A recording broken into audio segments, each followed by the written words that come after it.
दोस्तों, कैसे हैं आप सब। मेरा नाम प्रीति मिश्रा है। मैं नासिक के एक गांव में रहती हूँ। मैं डॉक्टर का अभ्यास कर रही हूँ और साथ में मैं एक अच्छी डांसर भी हूँ। मैं अक्सर छुट्टियों के दिनों में या फिर वीकेंड पे अपनी डांस क्लास करने चली जाती हूँ। आज वीकेंड पे मैं अपनी डांस क्लास आई। मेरा घर डांस क्लास से बहुत ही दूर पड़ता है। मैं अपनी डांस क्लास पहुँच गई और डांस क्लास अटेंड किया। उसके बाद मैं घर के लिए निकल गई। शाम हो गई थी। मैं चल ही रही थी कि अचानक से मेरे पेट में कुछ गड़बड़ हो गई।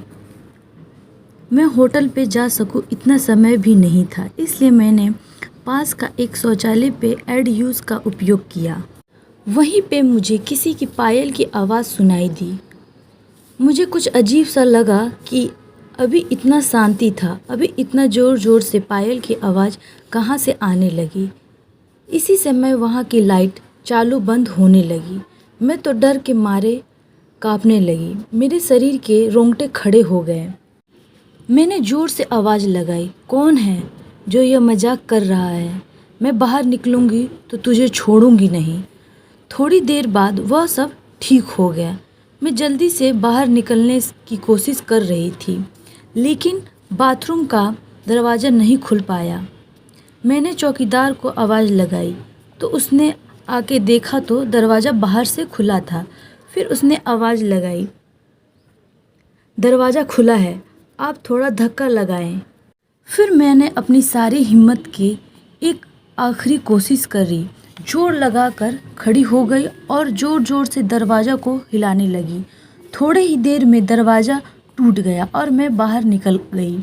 जब मेरी नज़र बाहर खड़ी औरतों पर पड़ी तो मैंने देखा कि वह सब मुझे ऐसे देख रही थी जैसे मैं कोई पागलखाने से बाहर आई हूँ। यह सारा खौफनाक दृश्य देख तो प्राण ही निकल गए हो ऐसा महसूस होने लगा। मैं ज़ोर ज़ोर से रोने लगी। तभी मैंने उन सब को सारी बातें बताई। तब सब ने मुझे शांत करवाया। फिर मैं थोड़ा फ्रेश हुई और घर के लिए निकल गई।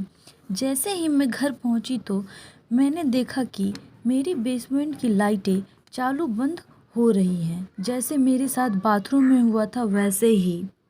देखने के लिए वहां चली गई। मेरे सामने एक बड़ी बड़ी लाल आंखों वाली लंबे बालों वाली भयानक औरत खड़ी थी। उसे देखकर मेरे तो होश ही उड़ गए। मैं तुरंत ही दरवाजे की ओर दौड़ी, लेकिन घबराहट की वजह से मेरी पैर फिसल गए और मैं नीचे फर्श पे गिर गई। पायल का आवाज़ कर रही वह औरत मेरी तरफ आ रही थी। उसे देखकर लगा कि आज मेरी ज़िंदगी का आखिरी रात है। अब मैं बचने वाली नहीं हूँ। थोड़ी ही देर में वो औरत मेरे पास आकर बैठ गई और मुझे जानवर के जैसे सूंघने लगी। मुझे अपनी मौत साफ साफ दिख रही थी। मैं बहुत ही डरी हुई थी।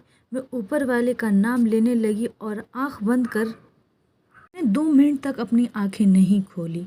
फिर कुछ ही मिनट में मुझे शांति महसूस हुई तो मैं आंख खोली तो वहाँ औरत जा चुकी थी। तब जाकर मेरी सांस में सांस आई और मैं 1 सेकंड में अपनी कमरे में चली गई। मुझे कुछ समझ नहीं आ रहा था कि आखिर यह औरत मेरे पीछे पड़ी क्यों है, मेरे घर तक कैसे आ गई। सब सोचते सोचते कब आंख लग गई मुझे पता ही नहीं लगा। मैं परेशान रहने लगी। तब मैंने अपने फ्रेंड से सारी बात बताई। उसने कहा चलो हम उस लेडीज शौचालय जाते हैं, वहाँ से सारी बात पता चल जाएगी। आखिर वो औरत तुम्हारे पीछे क्यों लगी है। 2 दिनों के बाद हमारा वीकेंड था। फिर हम दोनों मिलकर वहाँ गए। चौकीदार से हम सारी बातें पूछने लगे। चौकीदार ने हमें कहा 2 मिनट वेट करो, मैं सारी बातें बताता हूँ। बैठ के वेट कर रहे थे, तभी फिर से मेरे पेट खराब होने लगा। मुझे वापस उस खतरनाक बाथरूम में नहीं जाना था, लेकिन मेरे पास और कोई चारा भी नहीं था। मैंने अपने फ्रेंड से बोला क्या करूँ मैं, अब बता। तो उसने बोला कोई बात नहीं, जा मैं यहाँ हूँ ना। हिम्मत करके चली गई। इस बार लगभग 2-3 मिनट हुई होगी कि वापस से लाइट चालू बंद होने लगी और साथ में किसी औरत की हंसने की आवाज़ भी आ रही थी। मुझे काफ़ी डर लगने लगा था। मैं जल्द ही अपना पैर संभालते हुए बाहर निकलने की कोशिश कर रही थी, लेकिन मैं वहीं से उठ ही नहीं पा रही थी। मुझे ऐसा लग रहा था कि कोई मेरे ऊपर बैठा हो। मैं पूरी ताकत लगाकर खड़ी हो गई और दरवाज़ा खोल के बाहर निकल गई। बाहर देखा कि मुख्य दरवाज़ा बंद था और उस पर काफ़ी सारे जीव जंतु चिपके हुए थे। मैं कैसे तैसे कर बाहर निकल गई। तभी वहाँ पास में एक खड़े आदमी ने मेरे पास आकर पूछा कि ओ लड़की, तुम वहाँ अंदर क्या कर रही थी? मैंने कहा, अंकल, मैं कोई अंदर घूमने नहीं गई थी, बल्कि टॉयलेट करने के लिए गई थी। पागल हो गई हो क्या? तुम ज़रा पीछे मुड़ कर देखो। मैंने जब उस आदमी की बातें सुनकर पीछे मुड़कर देखा तो मेरे तो होश ही उड़ गए। वहाँ कोई भी शौचालय नहीं था, बल्कि एक पुराना टूटा फूटा खंडहर मकान था। ऊपर वाले की मेहरबानी थी कि मैं आज सही सलामत बच गई और उस भयानक देखने वाली चुड़ैल। दोस्तों, स्टोरी अच्छी लगी होगी तो लाइक करें एंड सब्सक्राइब करें और ढेर सारा प्यार दें। Thank you.